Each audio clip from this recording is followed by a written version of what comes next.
Love finance is the other F word and want to support the show? Become a patron by going to patreon.com/FTOFW. You'll get special features, a shout out on the air, and early releases. Or if you prefer, pick up some merchandise at financeistheotherfword.com. As fantastic a CFP as Mel O is, as wonderful an attorney as I am, and as good as Stormy is at whatever it is he does, please do note that anything said in our podcasts are our opinions alone and are not meant to be taken as financial or legal advice. Welcome to Finances, the Other F Word, a Gen Xer podcast for musicians and music lovers, where we discuss money and music without all the pretentious bullshit.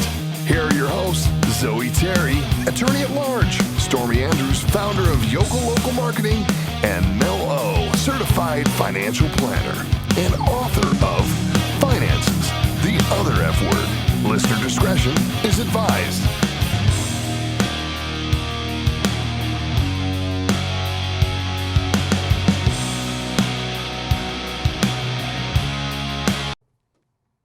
As fantastic a CFP as Mel O is, as wonderful an attorney as I am, and as good as Stormy is at whatever it is he does, please do note that anything said in our podcasts are our opinions alone and are not meant to be taken as financial or legal advice. Welcome to Finances, the Other F Word, a Gen Xer podcast for musicians and music lovers, where we discuss money and music without all the pretentious bullshit. Here are your hosts, Zoe Terry, attorney at large, Stormy Andrews, founder of Yokel Local Marketing, and Mel O, certified financial planner and author of Finances, the Other F Word. Listener discretion is advised.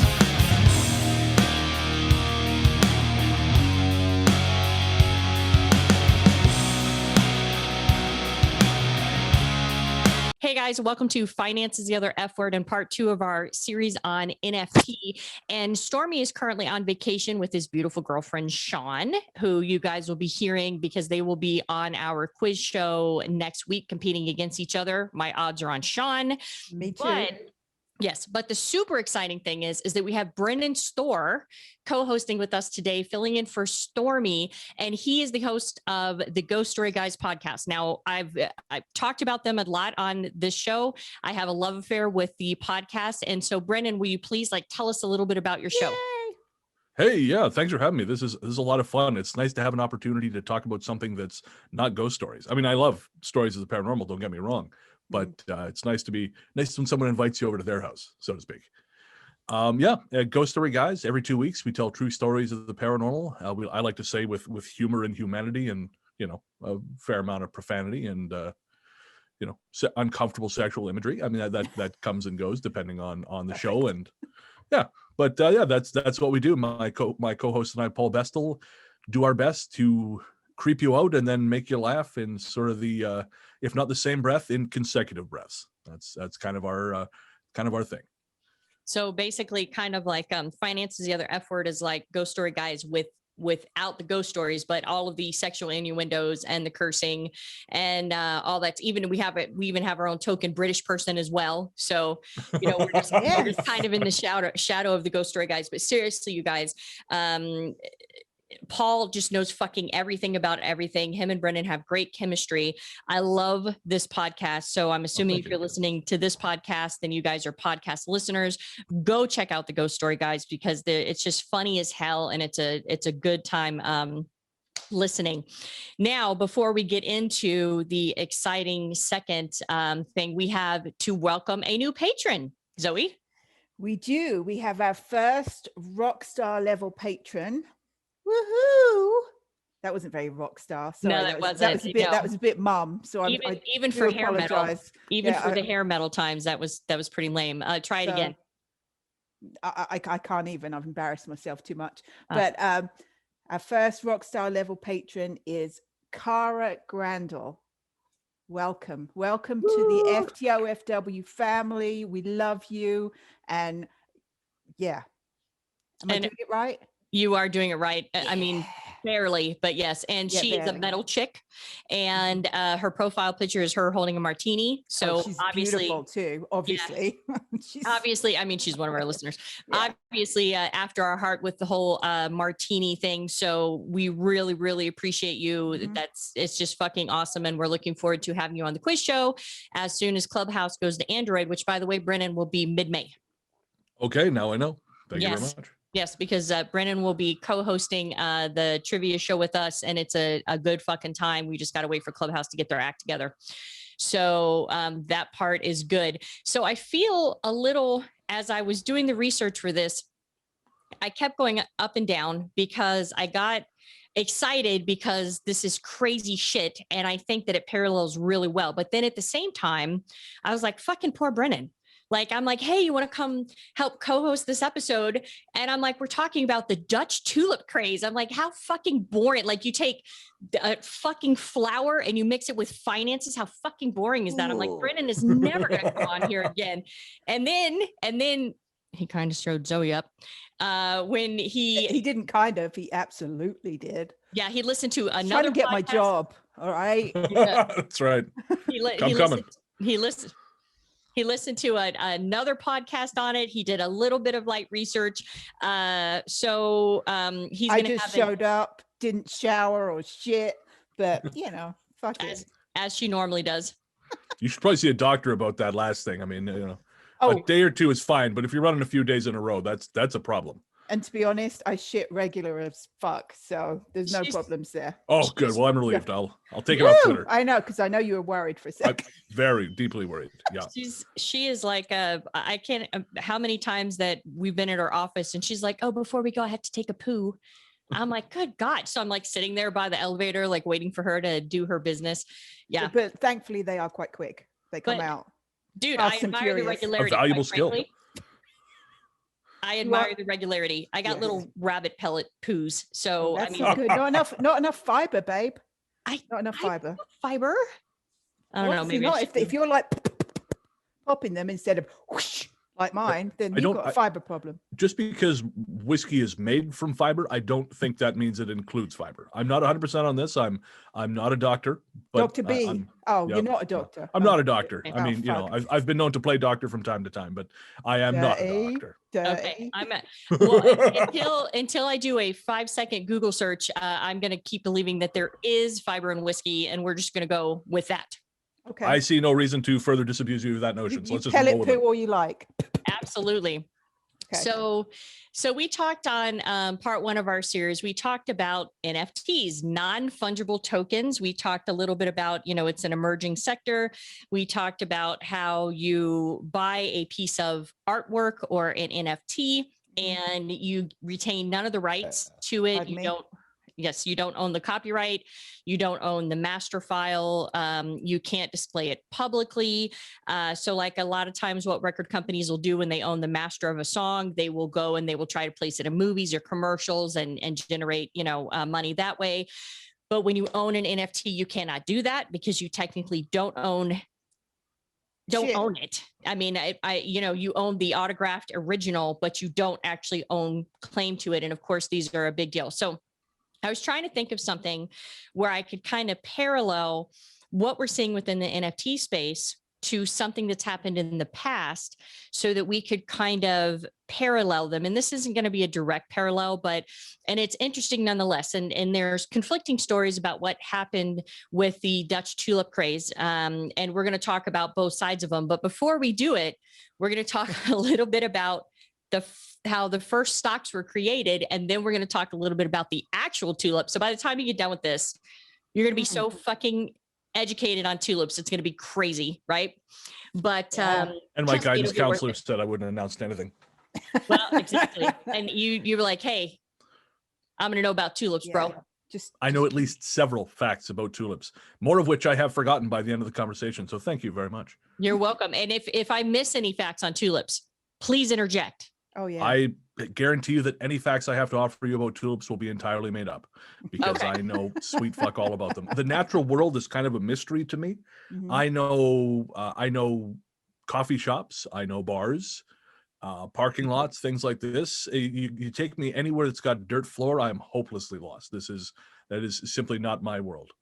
Yes, we talked about you coming to Vegas, and because I live close to the mountain, I was like, "Hey, Brandon, you can come to Vegas, and it's by the mountain." He's like, "Oh, I'm kind of more of the strip." I'm like, "Okay, we can go to the strip too," you know. Oh no, I don't like the strip. I just like the mountain less. Yeah. Oh, well, Yeah, either way, the strip is garbage. I'm not a great fan of the strip. Yeah, it's pretty rough now. And but even then we're still taking you to Frank's Tiki Hut. So Sure. That's going to be something Zoe and I are doing. So all right, so without further ado, let's talk about Those fucking tulips, please. stocks. Yeah, and so first of all, a good stocks first, then tulips, priorities. Okay. But I got to give, I'm embarrassed to say this, but I don't know, you guys are all friends. I have to give a quick shout out to Brennan, because he clarified for me that there is a difference between the Danish and the Dutch. Yes. Yeah. So like I've said on the podcast before, Americans, we don't really travel. They're not the brightest At all. The brightest buttons in the box. Shit, says the one who just shared an exclusive story with our patrons on having the biggest blonde moment in the world. And she's an attorney.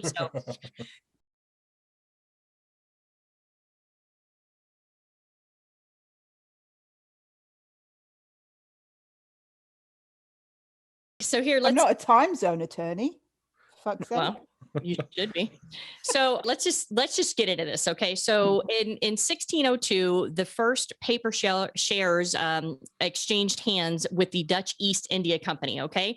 So this is what happened. A group of merchants got together and they wanted to build their businesses, but they couldn't because they didn't have enough capital. So they said, okay, let's create a holding company and let's all throw our money together and we will pool our money and we will have ownership, a little bit of fractional ownership in everyone's companies. And that was the first shareholders that we saw emerged. And then because the paper shares, so back in the day, people had stock certificates. They're, about 8x14s. They're really colorful, very beautiful. The problem is that if they get destroyed, lost, or burnt, you got to go through hell and high water. The records aren't really clear on who actually owns them. And so now most stocks are held, not most stocks, almost all stocks are held in street name.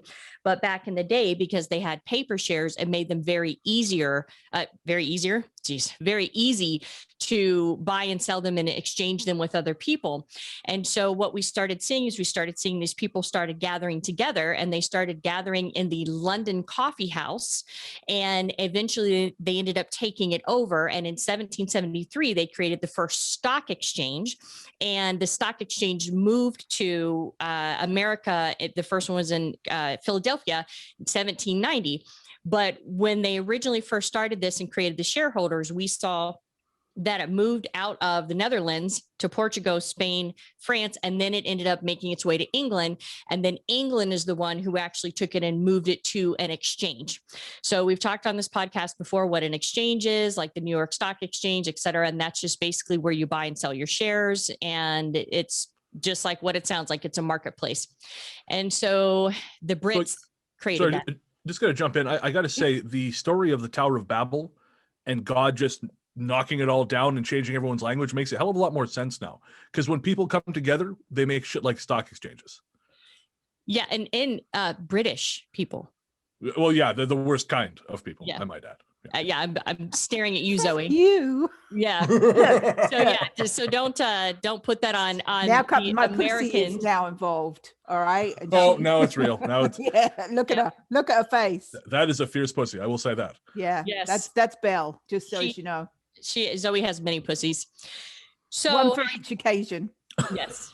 None of them Just are choked clean on right his- now though, because she didn't even bother showering today. What's a day here or there? Or free. So the Dutch tulip craze started in the 17th century. So it's good for you guys to kind of understand that all of this stuff was coming on board and being created all at the same time. And this is what leads us to the craze that we're about to talk about. But first of all, we got to talk about the tulip, because the whole conversation is based on the fucking flower. So you should probably know something about it. So I have a couple facts on the What tulip. are they, Mel? Tell us. Let me tell you. So the tulip is not native to Holland. What? Yeah. So they came from the mountains of Kazakhstan, Kazakhstan? Tajikistan. Tajikistan. Thank you. See, that's why I got Brennan and Afghanistan. How come you didn't have my back on that one, Zoe? I did with Kazakhstan. Fuck you. So when we're talking about the tulip, you have to understand that there is something called tulip breaking. And so when you see, the fields in Holland and they're all full of tulips, they're all usually solid colors, but there is a phenomenon known as tulip breaking, where you will see that the actual solid color of the tulip is broken up by streaks. Well, this is actually a virus. Okay. And so the virus gets stuck on the Like bulb. an STD? Kind of. Tulips? Yeah. It's carried by aphids, I think. Is it? Okay. Yeah. I believe so. See? Ooh, Brennan getting in there. I know. I like that. Zoe still got nothing but pussies. That's it. No, I said it was like an STD. So I was. Oh yeah, no, you're right. You were adding good, Yeah. good job. Yeah. Thanks. Yeah. So you get there on points on that one. You do. That was actually pretty good. And so the reason why this is important is because when we're talking about the trading of the tulip bulbs, the ones that were very specific that carried this virus as far as of tulip breaking began to be more valuable than other ones. And it kind of helped spur this craze that we're about to get into.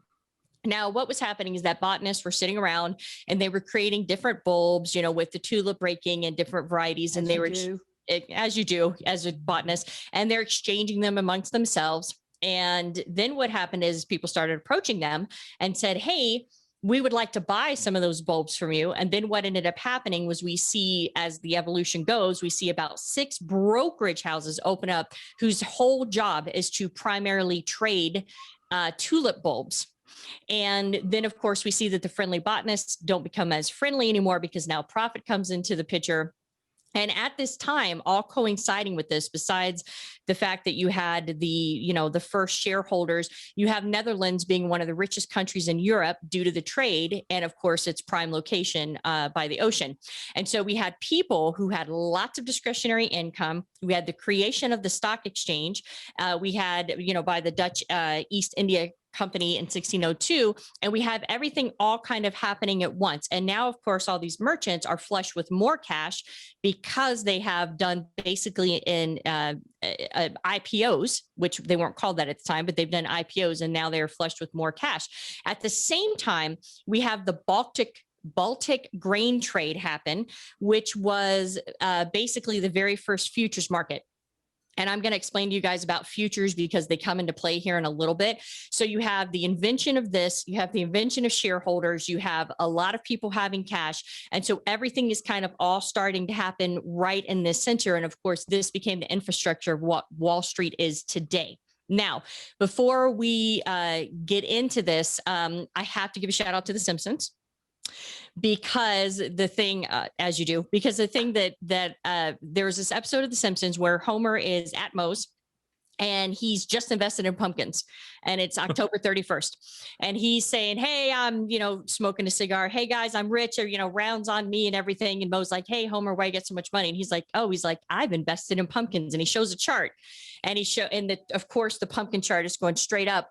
And he's like, so I'm going to be rich, whatever. And then of course it shows November 1st, and he's like crying because of course the pumpkin market has fallen out.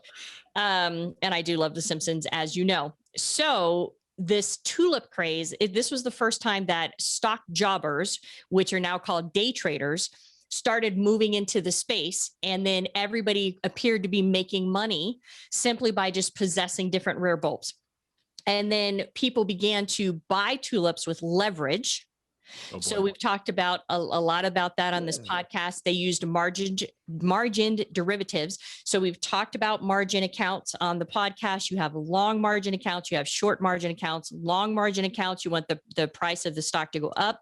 Short margin accounts, you want it to go down. And so there's derivative contracts that come off of those. And then what happened is that people who could not afford the tulip bulbs started doing the derivatives and started doing the different futures contracts. And you had the merchants doing futures contracts, and then you had people kind of coming in and speculating using these derivatives and leveraging so that they can purchase yet more bulbs.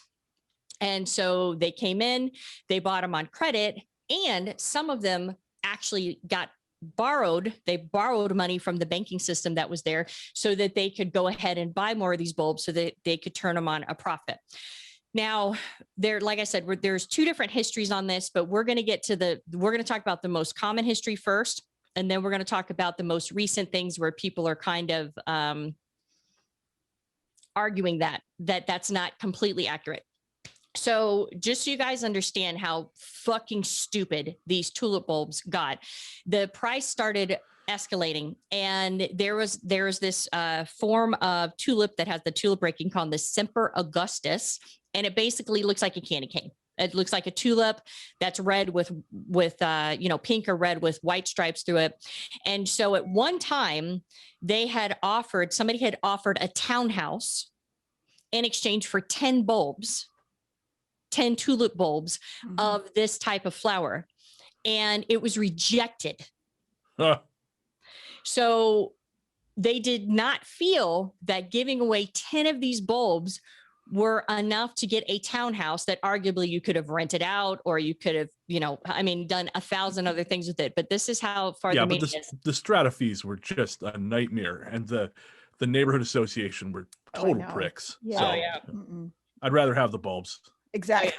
Oh yeah. Whole bunch of Karens on next the door. HOA. Yeah. Yeah, exactly. Yep. Dogs barking. Yeah. Did you worth it. come across a story of the Black Tulip? I did not, but I want to hear about that. What is it? So it's one of these sort of cautionary tales that kind of came up around that time. And I, as with so many of these things, there's some debate as to whether or not it actually happened. But supposedly one of these botanists bred a purely black tulip. Ooh. And a group of investors went to him and they bought it for 1,000, I think it would have been florins at the time. So they bought it for 1,000 florins. And this guy was quite happy to get it, because at that time, 1,000 florins was about 6 times what the average worker would earn in a year. And they threw it to the ground in front of him, as the story goes, and ground it into the earth and said, "You are a fucking idiot. We would have given you 10 times that amount. You will never, ever be able to breed another one of those. That was such a stroke of luck. It's never going to happen." And supposedly this guy was so bereft at the thought of all this money he'd lost, he went and climbed into bed and cried himself to death. That's roughly how the story ends. But it was one of those stories at the time, just to show how pursuit of this thing had driven people to these, extreme ends. Right. But yeah. And that's where the conflicting stories, like you said, the stories could or couldn't have. And some people say this is a fable and it didn't really go down the same way. And then there's books on it that say, no, it did. And this is what happened. But I mean, I can't imagine being I can't imagine Bill Gates doing whatever the equivalent of that is. I mean, that just seems like just such a waste of somebody's time in general. You know what I mean? Like, not even the money, just the time to even do that. But if that was true, the botanist should have had backup fucking tulips. Right? it makes sense to me. You never sell the original of anything. Yeah, but then you don't just do one and then go. Well, you don't sell the original of anything. it was an NFT, And a it was an non-fungible NFT. tulip. Yeah, he should have done it as an NFT, motherfucker. Unless you are Beeple, who did the 5,000 everydays, who sold the one and only original, is what he's saying he's going to do, or Mike Shinoda from Lincoln Park, who did 10 of 10 of his NFT. So yes, it's very interesting. And as we've talked about in the previous episode, there's no regulations that says that the person like the Logan Paul guy can't come in and duplicate the same NFTs that he's already sold. And then the value of your NFT goes down because there's no regulations and it doesn't matter. So there's a lot of parallels between the two. And I know it might sound like kind of a weird thing, but bear with me because you're going to start catching on as far as to what we're talking about. So the townhouse was rejected. And what ended up happening was that the tulip bulbs became worth more than the actual flower that it produced. And so we started seeing people move into the futures market, and they were, doing long and short positions. So if you're producers of tulips, you're going to do a long position. If you are not a producer, then you're going to go to a short futures position. And like I said, we had the Baltic grain trade that had, kind of laid the fundamentals for that. And so by 1633, the Dutch people began to trade tulip bulbs themselves as currency. Oh. So now this is the deal, you guys. I put all the resource links in the show notes. You can read it if you want to. You can argue with me if you want to. I'm telling you what my research has shown. Obviously, none of us were there. And like I said, there's some people say, this is bullshit. There's some people that say, X, Y, Z. But that struck me so amazingly because we've talked about Bitcoin before. And if you understand the history of Bitcoin, you know that Bitcoin was created from nothing. It was created from nothing. From nothing into nothing into whatever it is at the dollar today. I know I can't say that, compliant. So anyway, so the point is that Bitcoin is based on nothing. And so what you started to see back then is that you see that people are trading the bulbs themselves as actual currency. So think about that shit for a minute. Okay. There are records that land properties were being sold for tulip bulbs. So people had fucking land, and in exchange for their parcels of land, they got tulip bulbs.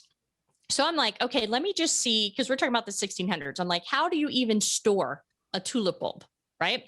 But the thing that's weird is that you would think if you have a bulb of a flower, your whole goal is to plant it to grow the flower. Right. But if the bulb itself is actually more, it's more than the flower.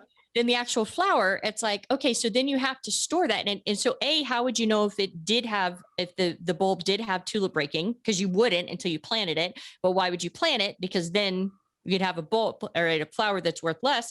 And so I'm like, okay, how did they even do this? Because I'm just thinking, if this is a bulb, you don't know if the thing's going to fucking grow. You really don't know what kind of bulb you have. So this is a little bit about tulip bulbs. So the Dutch learned that the tulips, so from the bulbs, you could grow seeds or buds, and they grow kind of on the mother bulb. And then a little tiny bulb that grew from a seed would take 7 to 12 years before it would even flower. Okay. But a bulb itself could flower the very next year. So you don't really know, right? I mean, I'm not a tulip expert, but if you don't know, I mean, unless obviously if the seeds, I'm assuming, would be smaller, but then you would plant them and then have to wait 12 years to get a bulb. And then you see what I'm saying? Like it's weird, this whole timing thing. So then after blooming, what happens is they let the tulip die and then they dig up the bulb. Okay. They clean off the soil and then they let the bulb dry out.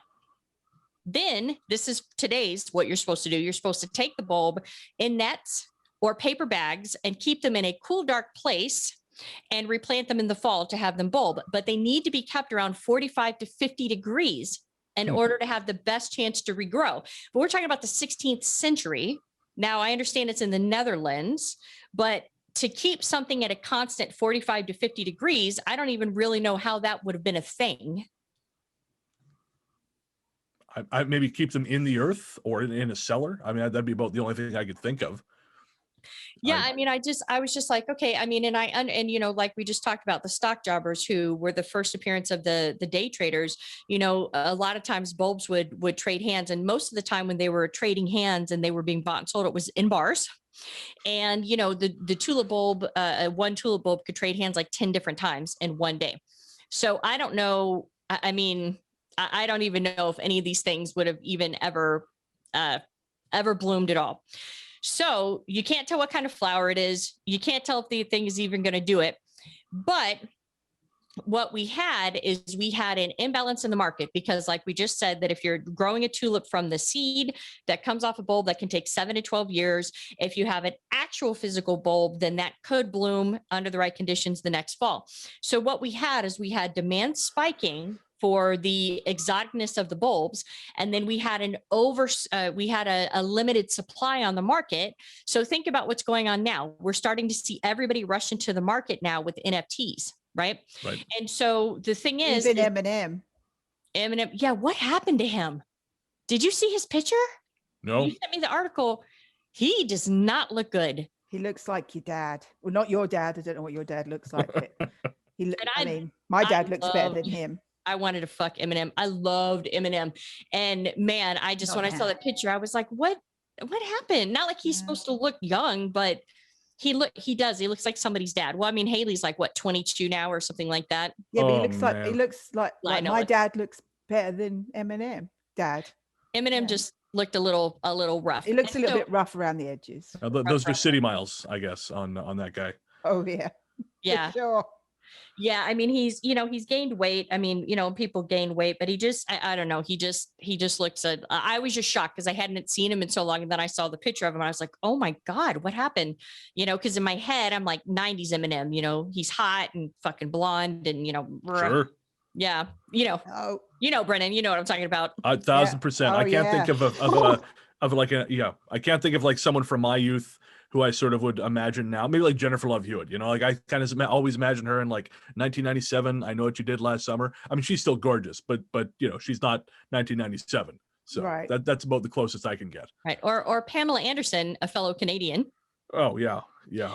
Yeah. She was so smoking hot in the 90s. And of course she married Tommy Lee, who has a big old woo. And I wanted to be Pamela Anderson so bad, and Canadian, of course. And from Up Island, actually. From where? From Up Island. She's from a small town about 45 minutes north of me. Oh, okay. Have you ever met her? No, I do have a funny story about her shit. If you want to hear it, since we're having a poo-poo?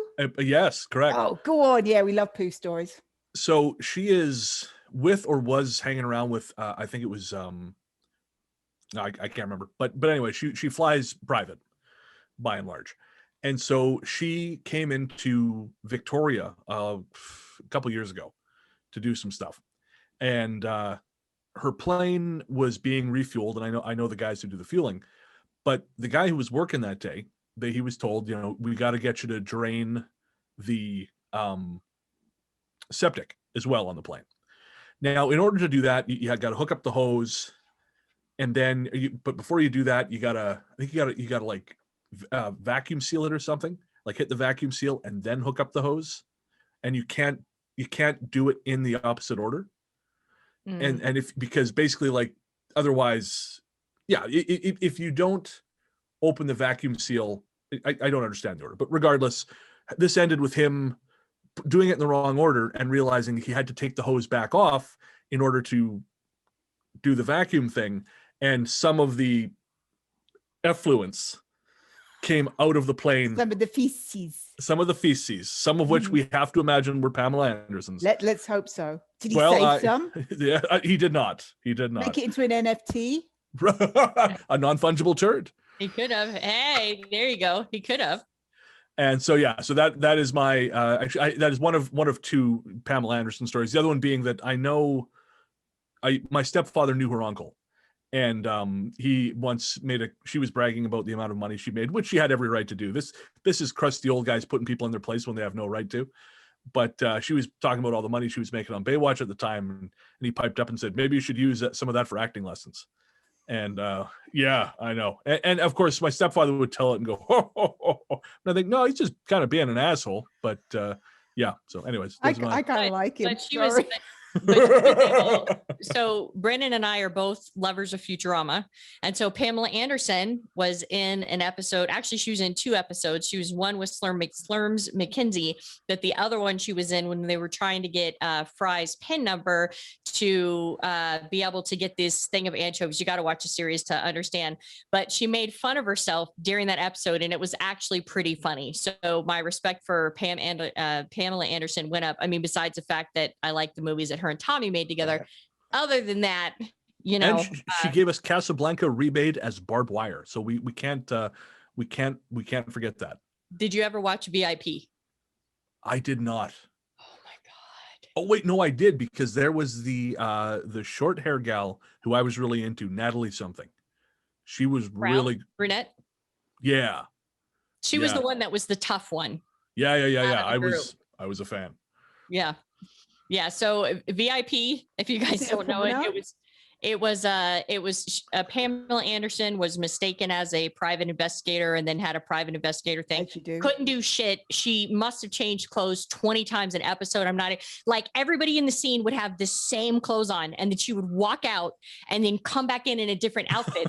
And I would come home from like being out and drinking and stuff, and I'm like, what the fuck? Like, I just love it. I may or may not have a couple seasons on DVD, but anyway, so So let's get back down to the tulip. And so what you had is you had a skew on the supply and demand, which of course just increased the prices of the tulip. So when we're talking about the Semper Augustus specifically in 1633, there is said that a Semper Augustus went for 5,500 guilders, which was the Dutch currency before it switched over to the euro.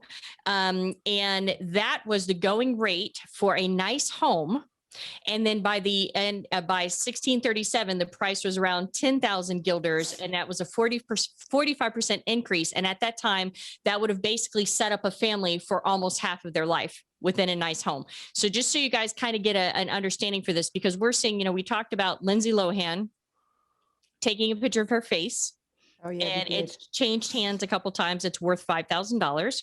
Then we have the Beeple guy who came out with the 5,000 everydays, sold it for, I think, 66,000. Well, no, it was, I'm sorry, that was a different one he did. Anyway, so I believe the 5,000 everydays went to auction at Christie's. That was for $6.6 million, or got resold at $6.6 million. But the point is, we're talking $6.6 million. And of course, Grimes has sold shit for ridiculous amounts of money as well. So. Also from the island, I think, Grimes.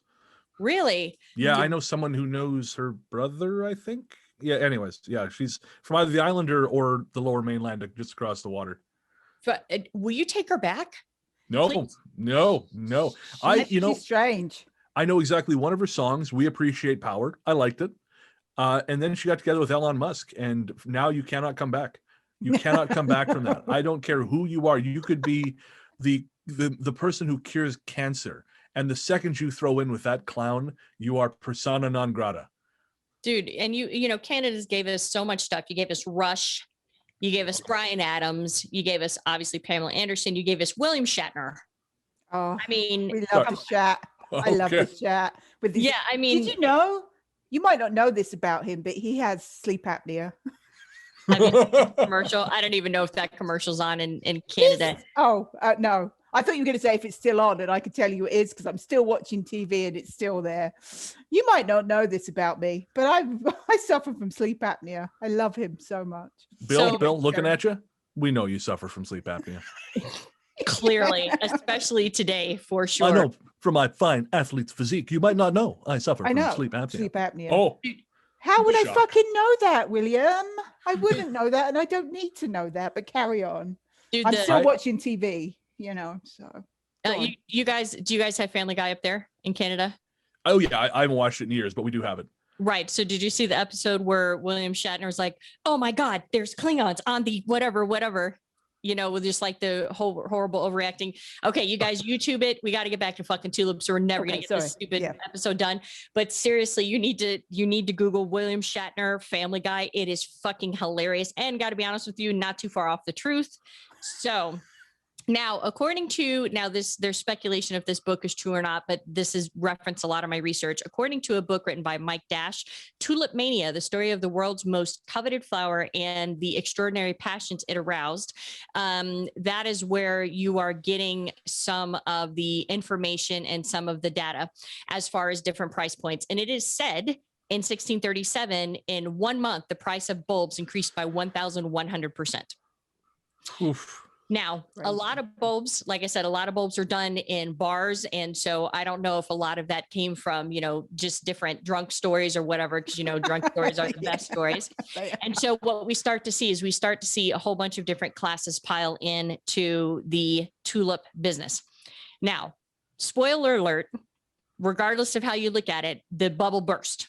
Right. On tulip. It did. I'm shocked. I didn't see that coming. No. Yes. How could we have known? I don't know. I mean, the thing that kills me is that how I keep seeing history repeat itself. And it amazes me that my clients and other people I talk to, the short-term memory that they have, depending on what they're feeling at the time. So if they're feeling optimistic about the market and I'm going, hey, maybe we need to look at doing XYZ, then their response to me is something that we went through together, as they've been my clients, and they're remembering it a certain way. And I'm like, actually, I could pull up the performance report and that's not really what happened. Remember the tulips? And so, well, and the thing is that a lot of people don't even know about this. And obviously this is a big studied, economic case, I mean, for economics and, economists and stuff like that. So there's a couple theories of why this actually happened. So one theory is that at some point, somebody just said, this is fucking ridiculous. I'm not going to buy this fucking tulip bulb for whatever amount of money. And they decided that they were going to not buy it, and the trust was broken. Now, the reason why this is so important is because we've talked about the NFT is a perceived value. So if you think that the guy Beeple is worth X amount of dollars for his 5,000 everydays, then you will pay it. But the minute that somebody can buy it from you goes, you know what, I don't really think it's worth that, then it kind of breaks up the trust in the system. We also talked about on our Bitcoin episode about how the Bitcoin infrastructure is really built on trust. And so the thing is that you have, this one theory coming out that basically somebody it was like the emperor's new clothes. Somebody said, yeah, that's not worth that. And then people were like, oh shit, that's really not worth it. And then we start seeing everything crashing. The second theory is that people who made a ton of money decided to get out. And when they started getting out, what happened is that they threw off the supply and demand chain, because at this time, all of the people who produced the bulbs had finally started catching up to demand right as the bubble was actually bursting. And so then what we had is we had an overwhelming amount of supply coming on the market at a time when, for whatever reason of those two strategies that you think might have been, we start seeing that it starts crashing. And it's kind of like catching a falling knife. So I wanted to bring this into a real world perspective for you guys to show you how perception can lead to different, and not even in this case, it wasn't even a bubble. And so for those of you who may or may not know this name, Meredith Whitney. Okay. Now we were coming off of 2008. The market turned around in March of 2009, but we didn't know it was the bottom, but the bottom hit. And at that point, it started coming up, and we didn't know that the bottom was. Usually it takes you 3 to 4 months before you look back and go, okay, I think we hit our bottom. There's different, barriers, et cetera, et cetera. But anyway, so we hit our market bottom in March of 2009. So here comes Meredith Whitney, who's an analyst. She's an analyst, and she got popular because she had predicted in 2008 that Citigroup would cut their dividend. Now, I don't understand. I mean, of course they would, because we were in the middle of a recession, almost going into a depression, but they hadn't really done that before. And so that's why this prediction was so bold. And then when it came to fruition, she raised to prominence. So she goes on 60 Minutes.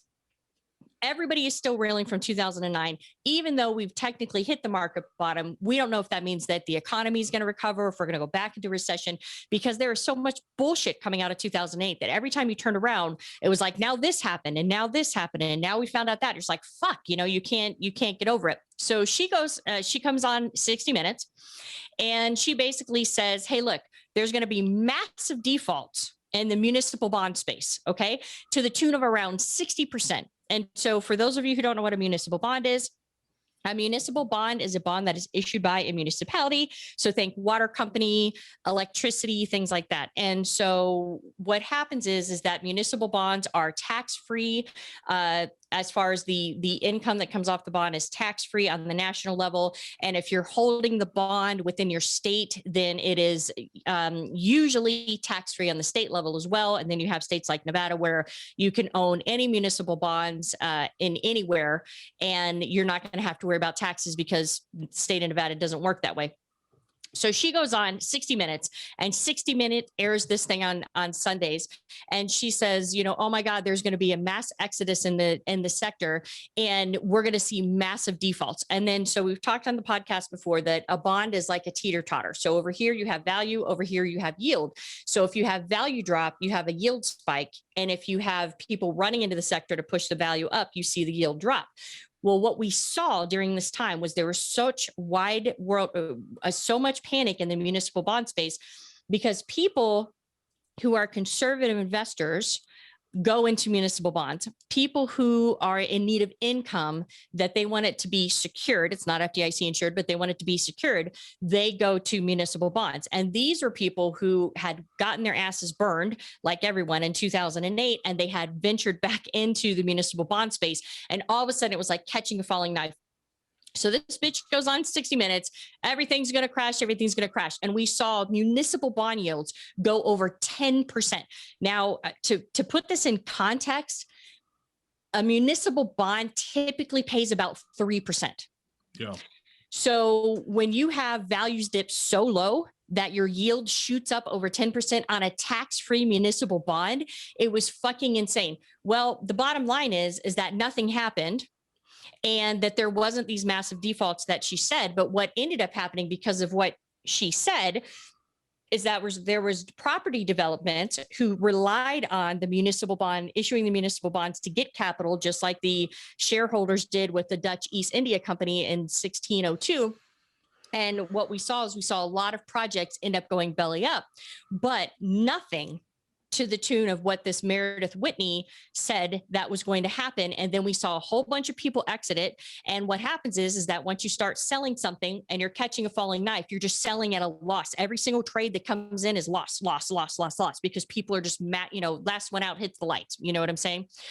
And so just so when we're talking about trust, just so you guys understand, it is a big fucking deal, because if the perception of something being valued is deep enough, it will cause people to do really stupidly irrational things. We've also talked about FOMO on this podcast.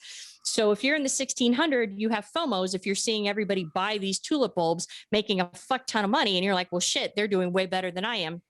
And the thing that I found interesting that I didn't read anywhere in my research was there was no conversation about inflation during that time, which I would be very, very interested to see. So I just wanted to kind of bring that into like a recent context so you guys can understand that this shit is still happening.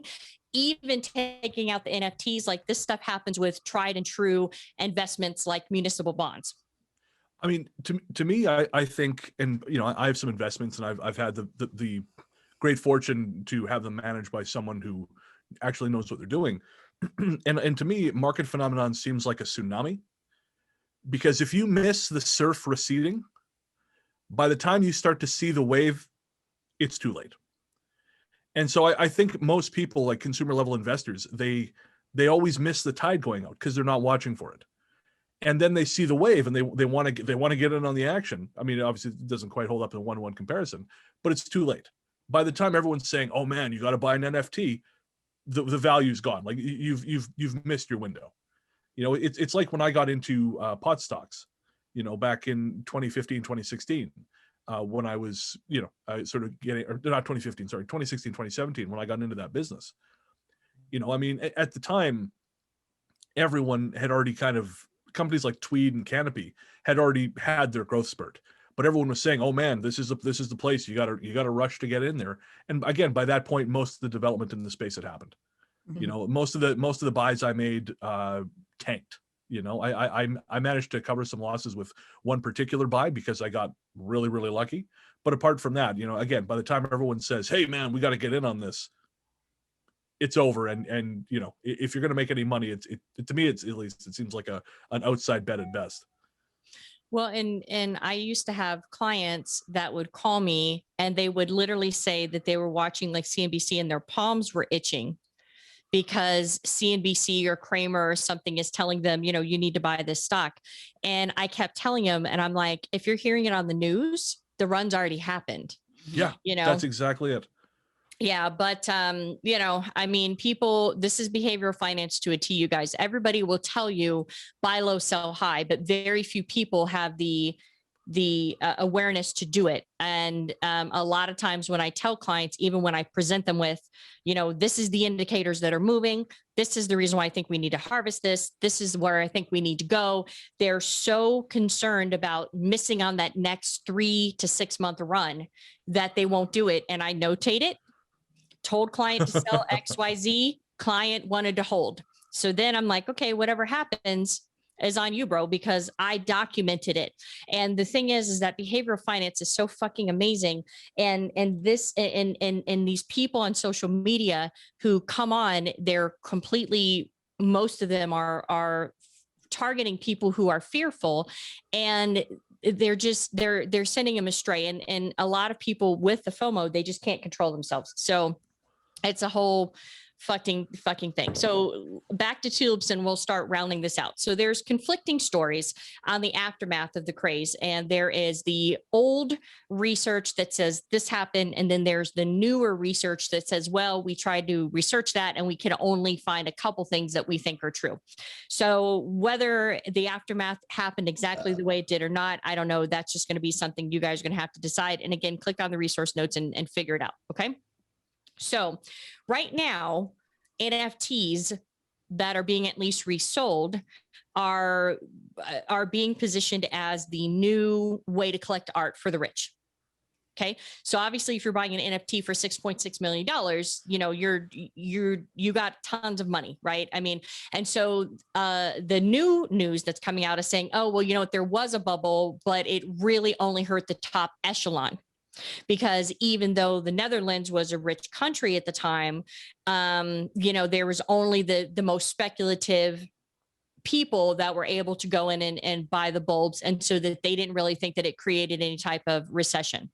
So then there is it that it did create a recession. And these are all the things that could have happened to it. But all the research agrees that the futures contracts were not honored. So the thing is that if I am growing tulips and I have tulip bulbs, I want to make sure that if the price of my bulb goes down, I can force you to buy it from me at a certain price. Okay. Literally that's a futures contract. And then if you're, you know, if you think it's, well, that's going to be too much. So that's one side of the futures contract. And so the thing is that you had tulip producers who had futures contracts out that people had, that they had bought contracts from people. And when the tulip crash started happening, they tried to exercise a futures contract. So let's say, like, you know, if a tulip bulb was $50 and then it started going down and on the open market, it's only $25. Well, if I bought a futures contract from you and the contract says, hey, within this amount of time, if it drops, I'm going to make you buy my tulips at $50,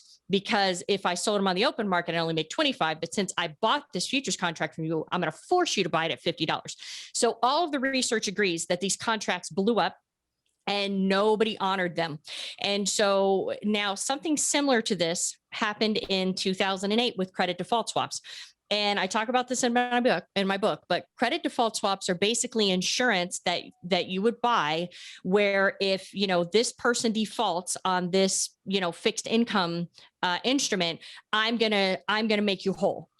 So kind of the same thing. Well, then what happened is that in 2008, and of course, if you're selling that insurance, you think that, oh no, that's not ever going to happen because these are AAA rated things. Well, then what happened is we saw how they took the subprime mortgages and then they ended up, you know, presenting them with the name of the bank saying that they were AAA rated, and then, but the actual mortgages were shit. And so then the house of cards starts falling. So all of these credit default swaps start being called and they don't pay. So this is just history repeating itself. Now, a credit default swap is not the same as a futures contract, but there's all kinds of fucking contracts going on behind the scenes. And so it's important that you guys kind of understand how all of this thing works together. And so some economists have said that the high demand for the bulbs was the only thing that was holding the futures contracts up, meaning that there wasn't actually any demand for the bulb at all. But because so many people were speculating on the bulb, it made it look like there was more demand for the bulb because of the contracts than there actually was. And I mean, to be honest with you, from an economic standpoint, that's a sound argument. But of course, we're never going to know. And so, like I said, by 1638, the production of the tulip bulbs had finally caught up to the demand. And of course, at that time, we were already going over the cliff of the tulip bulb. And so the crash is on. Okay. So the prices start to decline and people have to start liquidating. So we talked about, like in the Meredith Whitney example, where it's like catching a falling knife. And then what we see people that are starting to declare bankruptcy in the process and basically can't pay. Now, let's assume that it did send the Netherlands into a recession. And again, we don't know, and the research is done up, but let's say it did. So let's extrapolate that out of what that could have looked like. So you have merchants who ship the bulbs, they're affected. You have the exchanges who only exchange bulbs, they're affected. You have the people who dig up the bulb and store them, because I'm sure that there was some companies out there who would say, hey, you don't have the ability to store your bulbs at 45 to 50 degrees. So let us carry them and we'll take care of them and we'll keep them safe and secure for you. Okay. So now those people are affected. You have people who pack up the bulbs and, have them processed. Those people are affected. You have the current holders of the actual bulbs themselves. They're affected. People who were long the futures contracts, who tried to put the bulb pricing back and didn't get paid, they're now affected. We had, the tulip trade infiltrating the different class levels, whether you're a grunt working in the tulip fields or whether you're somebody who's speculating on the price of it. And so pandemonium just completely breaks out. And then all of these futures contracts start going unpaid. And so the Dutch government comes in and they try to curb the crash by saying, hey, look, we got all these contracts out here. We're going to give you 10% of the face value because, you're not going to get paid and we know you're about to get fucked. So we're going to try to right this situation. But what ended up happening was that actually made the crash pick up speed and happen faster, because when people saw that the government was getting in to try to bail out the sector, then they really fucking panicked. And so what we ended up having is it completely, the bottom drops out. And so now if you go back to, if it really happened, the fact that bulbs were used as a currency. So if you sold land, and this is supposedly recorded, if you sold land for bulbs and now you're fucking broke and you have no land, especially if you weren't able to unload the bulbs. I mean, this is where using something as a currency that's not really backed by something. And, you could arguably, say that the US dollar isn't backed by anything either, since we've came off the gold standard and we've done podcasts on that. Go back and listen to them. But, the US dollar is backed by the taxing authority of the government for whatever that's worth. So magistrates tried to come in and they tried to clear everything up. And then basically what happened is that everybody just said, fuck it. And the contracts went unpaid. And then we see the potential. We can see, if you follow that logic of everything I just said, you can see how that could have potentially taken the Netherlands, at least that section that was heavy tulip bulb trading, into a recession. And so I just wanted to kind of go back in history to an event that we can look at with something that was new, where we see exchanges come on that are new. Because remember, with NFTs, we have, the blockchain, we have new exchanges coming on, then we have new marketplaces coming on, we have NFTs that nobody's seen before. And I'm like, when did something happen historically where it was totally new and that a whole infrastructure, brand new, had to be built up around it? And that is the parallel between the NFTs and the Danish tulip. Nope, not Danish. Not Danish. Dutch tulip craze. So yeah, that's thoughts. And well, I mean, and like NFTs, you can't eat tulips, so they're equally worthless. I mean, although at least a tulip can tulip you can see and touch and smell and look this lovely. Is true. Yeah, tulips still have the edge on NFTs. Yeah. Mm-hmm. I mean, and Zoe is an art lover, because like we said in the last podcast, Stormy and I don't give a shit about art, but she's an art lover. So her thing is, having the painting or doing the painting. That's very important to her. And so for her, I know it's hard to get over the hurdle of, but there's nothing tangible. Like it's, I mean, I feel the same way. I have a painting in my living room by a guy a local artist whose stuff I adore. And, it was expensive. I paid it off over the course of quite some time, but I can go into my living room. I can look at it. I can show it to people. I can talk about it. I mean, I bought it because it's aesthetically pleasing, not because I expect it to go up in value. Right. But I don't understand, and maybe because I've never had too much money, but I don't understand the mentality of buying something that you're never going to look at. I mean, a long time ago, I used to know this guy named Russ, super nice guy, very much a stoner. And he loved playing the video game Diablo 2. Loved it. Just fucking loved it. And he realized, because he played online, you could buy weapons. They'd set up these exchanges where you could buy like certain kinds of weapons. It wasn't technically legal within the confines of the game. This is before microtransactions became a thing. But people had figured out how to do this. Mm-hmm. But you needed a credit card. And Russ was the kind of guy didn't have a credit card. Mm-hmm. So his line of work was such it didn't lend itself to credit checks, we'll say. Right. So I would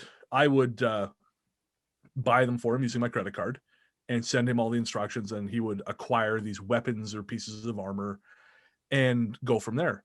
But even Russ, who was, again, very smart guy, but perpetually stoned, was getting more for his money by buying fake weapons for a video game than these people are getting by buying NFT art or NFT anything.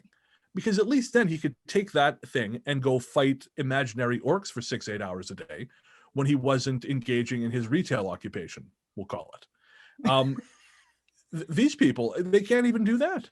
You I don't know what you can look at it. I guess you can like lovingly stroke yourself off while you look at your stupid Linkin Park album. Yeah.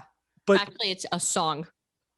Oh, pardon me, It's probably even a 75 snippet of a song. Yeah, 75 seconds. Mm-hmm. Oh, With Christ artwork. on a bike. Exactly. Oh, well. All right then.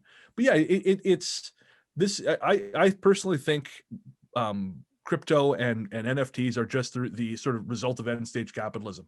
Like we've run out of shit to buy in the physical world, so now we're just making up shit that doesn't exist to buy.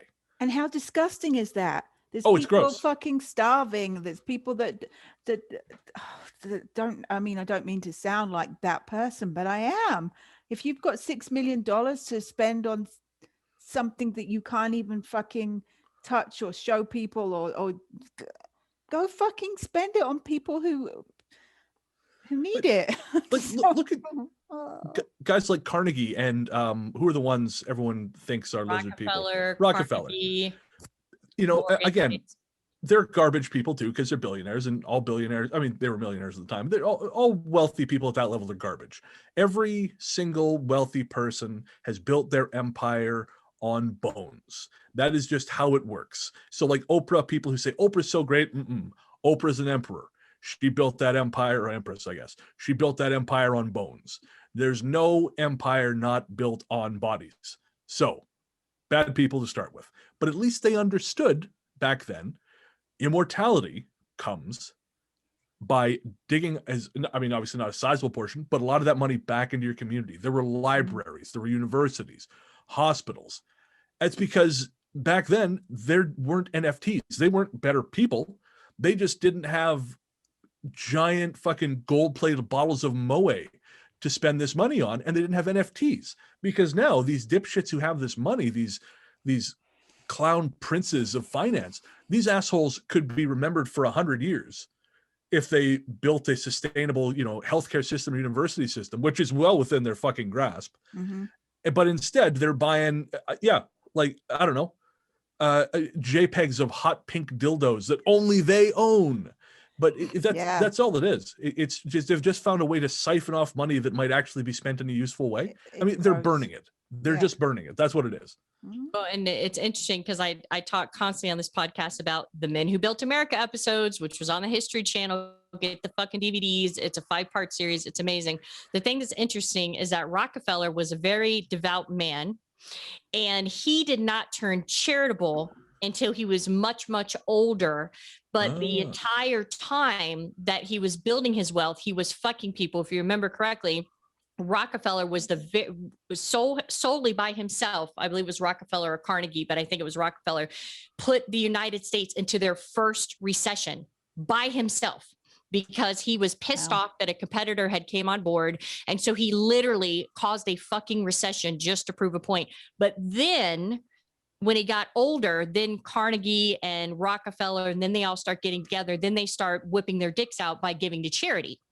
But the thing is that Rockefeller did not do that until much later in life. And so the thing is that it's very interesting. So when I see this, I keep talking about that series. You guys have got to watch on the History Channel. It will, a lot of the stuff that's happening now, or that can't happen now, is because of what those guys did. And so if you're in it, dude, I'm telling you, Brennan, if you're into it, the Men Who Built America, it's a 5-part series on the History. They're advertising it again now. I saw that yesterday. Are they? Yeah. Fucking great. I have it on DVD. I fucking love it.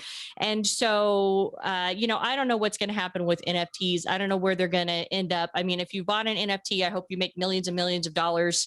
And then do something good with it. That Yeah. would be great. That would be really nice if you could do that.